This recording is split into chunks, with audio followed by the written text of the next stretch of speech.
Bonjour à tous, bienvenue à la chaîne Captain Trading. Aujourd'hui, on est le mercredi 28 juillet et c'est l'heure de votre rendez-vous analyse technique et trading avec la Minute Marché. Comme d'habitude, je vous encourage à mettre un petit pouce bleu et à suivre la chaîne du capitaine. Alors, au sommaire de la vidéo, on va faire un point extrêmement rapide sur les marchés traditionnels et le Dixie. Et enfin, on va s'intéresser au Bitcoin, à l'Ethereum et aux petites cryptos qui sont en train de bouger. On va revenir sur dimanche, donc ma dernière analyse où j'étais plutôt en faveur d'une correction baissière, tout simplement parce qu'il y avait le gap du CME futur. Alors c'est toujours assez intéressant de voir à chaque fois les commentaires qui vous tombent dessus lorsque derrière finalement votre scénario favori n'a pas été sélectionné. D'accord, c'est toujours marrant de voir ces gens qui après coup, regarde, tu disais n'importe quoi. Bon, bref, ce qui est sûr, c'est que en analyse technique, en trading, on est absolument sûr de rien. On établit juste des statistiques et des probabilités en faveur d'un scénario plutôt qu'un autre. Alors pour ma part, j'étais short, j'ai eu mon stop loss qui a été touché, j'ai perdu 1% de mon capital et l'histoire est terminée. Je passe à autre chose et je cherche d'autres scénarios. D'ailleurs, pour ceux qui sont dans le Discord pro, lundi, la newsletter pro, dès le départ, j'étais plutôt acheteur et j'ai proposé d'acheter le niveau des 36 500 qui était l'ancienne résistance et qui pour l'instant a servi parfaitement de support.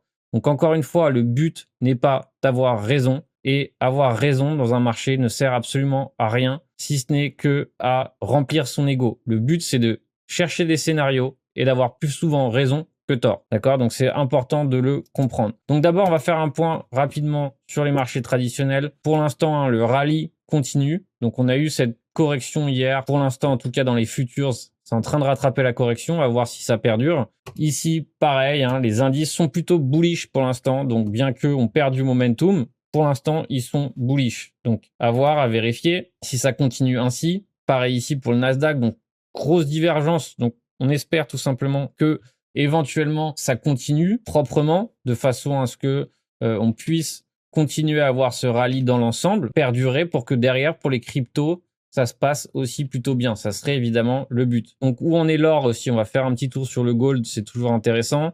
Donc, le gold qui se porte correctement. Je vous rappelle que ici, publiquement, j'avais annoncé mon entrée swing. Donc, vous pouvez aller chercher les datas pour ceux qui aiment bien les creuser dans les datas. C'était une superbe entrée swing. Pour l'instant, on consolide sur ce niveau des 0,5. C'est plutôt bon signe. Le RSI est neutre. Pour l'instant, je garde ma position avec grand plaisir. Je pense que le gold, c'est toujours quelque chose qui est pertinent d'avoir dans son porte-monnaie et généralement, il évolue de façon positive. Je me rappelle l'été dernier, août dernier, il y a eu un rallye massif sur le gold. C'était assez incroyable pour ceux qui en étaient. Et derrière, on va voir tout simplement ce qui se passe. Mais pour l'instant, on est toujours sur une zone de rechargement, de consolidation, donc plutôt bullish, toujours sur le gold, ce qui est plutôt favorable aussi. Je vous rappelle que tous ces marchés, plus ils sont bullish et mieux c'est pour les cryptos derrière. Pourquoi? Parce que s'il y a de l'argent qui flue là-dedans, il y en a aussi qui coule aussi vers les cryptos. Donc le Dixie aussi, qui nous inquiétait dernièrement, il nous inquiète moins, tout simplement parce qu'il est en train de faire un fake out. Ici, il a franchi son dernier creux à la baisse. Ici, les 82 50 points ont été franchis à la baisse. Donc ça, c'est plutôt en 4 heures, mais on a un reverse 4 heures qui s'est mis en place. Il y avait une divergence, donc tout ça, c'est aussi extrêmement positif. On a eu un coup de chaud à ce niveau-là, et derrière, pour l'instant, c'est en train d'être invalidé. Alors évidemment, pour que on soit l'esprit vraiment tranquille sur le Dixie, il faut évidemment que cette correction perdure. Ici, on est un éventuel sommet en dessous du précédent, et ici, une sorte de scénario en M, et dans ces cas-là, on serait plutôt l'esprit tranquille. Donc, l'été devait être calme. Pour l'instant, il n'est pas si calme. Ça, c'est une certitude. Alors, qu'en est-il du Bitcoin? Est-ce que c'est la correction? Est-ce que c'est la fin? Que va-t-il se passer? Je sais qu'on aime tous connaître le futur. Donc, d'abord, je vais commencer par dimanche, la soirée de dimanche qui a été de ce fait mouvementée. Donc, pour ma part, dimanche, qu'est-ce que j'ai fait?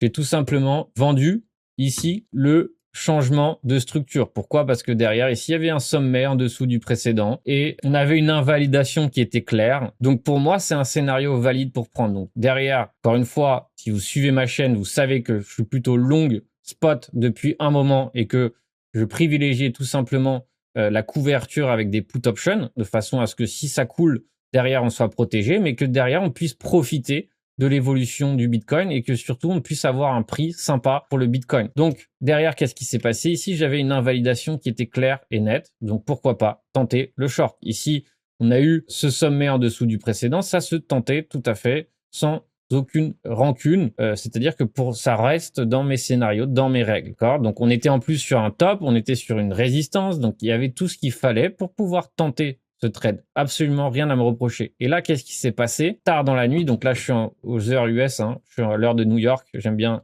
toujours connaître l'heure de New York. Donc derrière, ici, en pleine nuit, pendant le marché asiatique, pendant que les Américains dormaient, pendant que les Européens dormaient, ici, il y a eu une explosion haussière. Alors c'est simple, hein. Ici, qu'est-ce qui s'est passé? C'est tout simplement des liquidations en cascade qui ont eu lieu. D'accord? Il suffisait de pousser le prix pendant ces heures où peu de gens sont en train de trader pour que derrière, tous les stop loss, tout ça, se fasse liquider. Donc ici, il y a eu énormément de liquidations et des liquidations de short. Donc il y a eu ici les vendeurs d'options aussi qui se sont fait liquider certainement, qui bloquaient le prix certainement aux alentours de 36 000.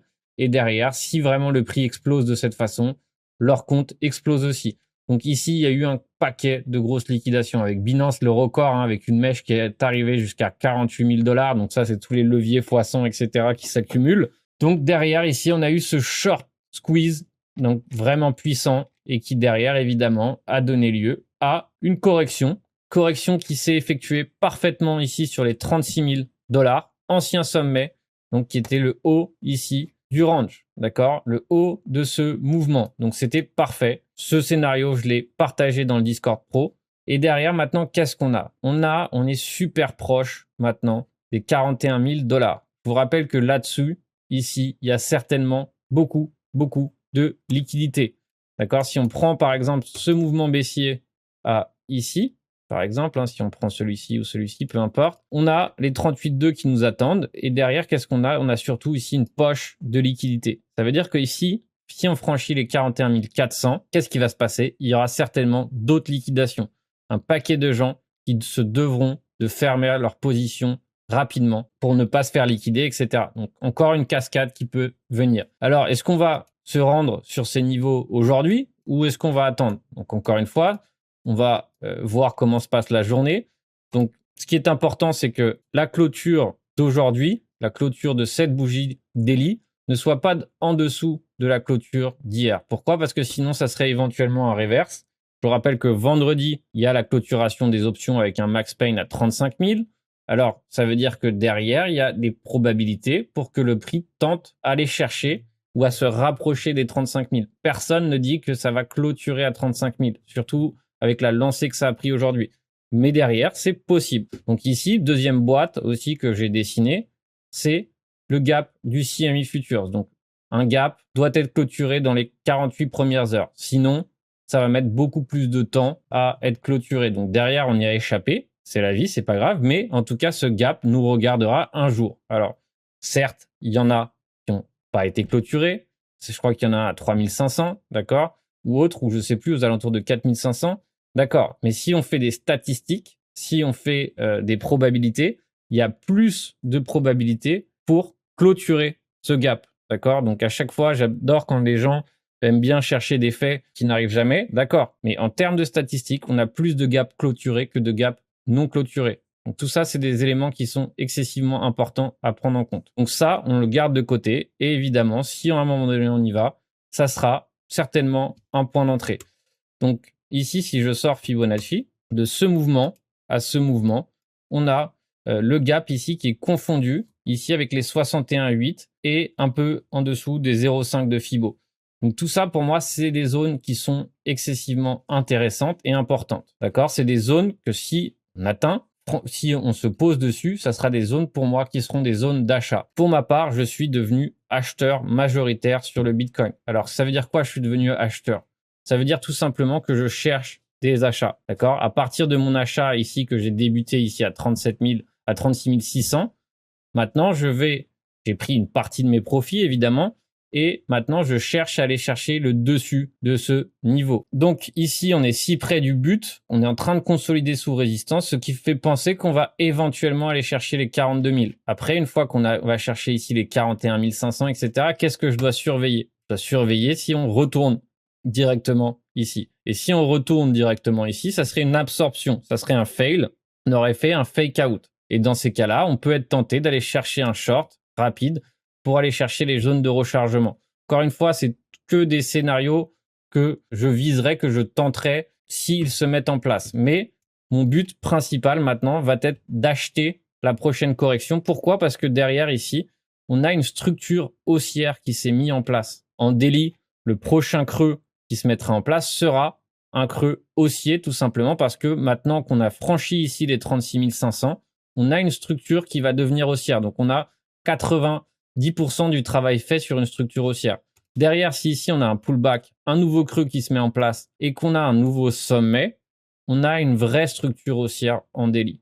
Et dans ces cas-là, ça veut dire que les prix auront tendance à beaucoup moins corriger et que la polarité se dirigera ou tentera de se diriger vers le haut. Donc ça sera une sorte de tendance haussière qui fera que si on est acheteur, on sera dans le sens de la tendance. Donc on a beaucoup plus de probabilité de réussite en achetant. On est sur des moments décisifs et on est sur des mouvements qui sont plutôt favorables pour l'instant. Donc, quel autre facteur, par exemple, je peux regarder? C'est tout simplement, par exemple, les datas qu'on a au niveau des futures. Je vous rappelle que les futures ont de l'importance sur les prix parce que, par exemple, on peut voir que le mouvement de dimanche a été principalement lié à des shorts qui se sont fait liquider. Donc, les futures sont excessivement importants parce que c'est eux qui bougent le prix. Si on regarde les datas du CMI, d'accord? Donc ça, c'est leur parution qui paraît tous les mardis. Donc c'est toujours excessivement intéressant d'observer. Peut-être que demain, ça va évoluer. Mais on peut regarder que, par exemple, c'est des détails. Évidemment, c'est des petits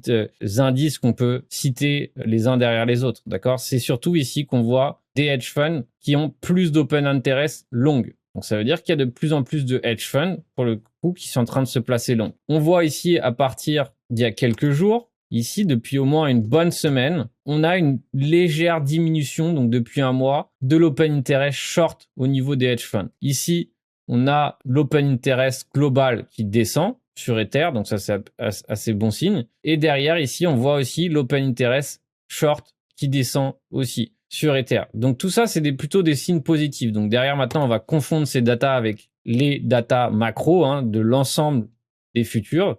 Donc, on voit tout simplement que on a légèrement augmenté l'open interest, mais que là, on est en train de légèrement diminuer l'open interest, ce qui est plutôt bon signe, d'accord? On est sous résistance, et que lorsqu'on est sous résistance et qu'on voit un open interest qui descend, c'est plutôt bon signe parce que ça peut impliquer qu'il y a des acteurs qui clôturent leur short, d'accord? Si on a une résistance et qu'on a un open interest qui monte, généralement, c'est plutôt mauvais signe. Mais tout ça, c'est des éléments qui sont intéressants, c'est des éléments qui rentrent en notre faveur. Et surtout, dernier élément qui, moi, m'intéresse et dans lequel je remarque, on va dire, une nouveauté, c'est la courbe des futurs. D'accord? On a une courbe des futurs qui est en train d'augmenter.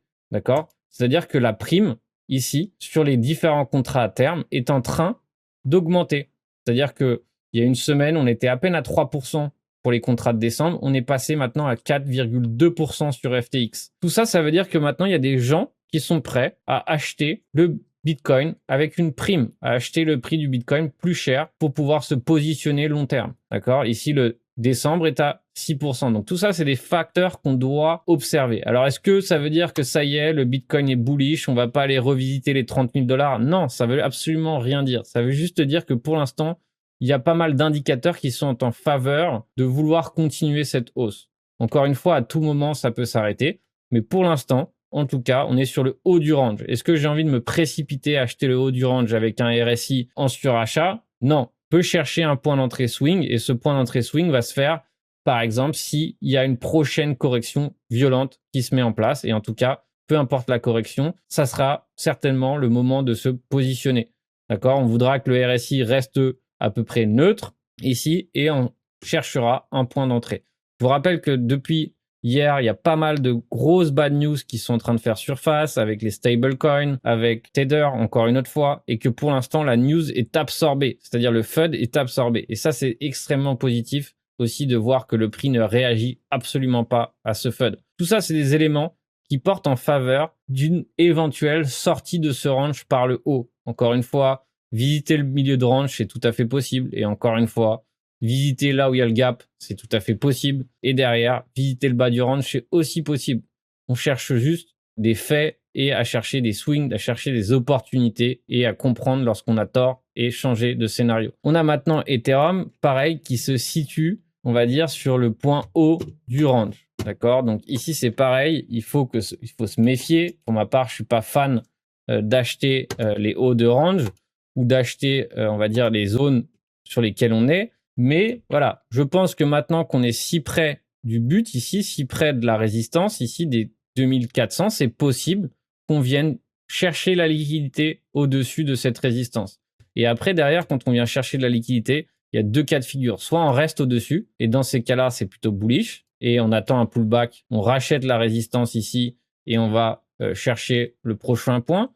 Ou derrière, c'est simple, on vient chercher la liquidité, mais on réintègre. D'accord? Et si ça, c'est le cas, c'est plutôt négatif. Donc si après, une fois qu'on a réintégré, on revient et on revient chercher la liquidité en haut, là, c'est bullish. Mais si on réintègre et qu'on reste en dessous du point, du dernier point swing, du dernier point pivot, dans ces cas-là, c'est bearish.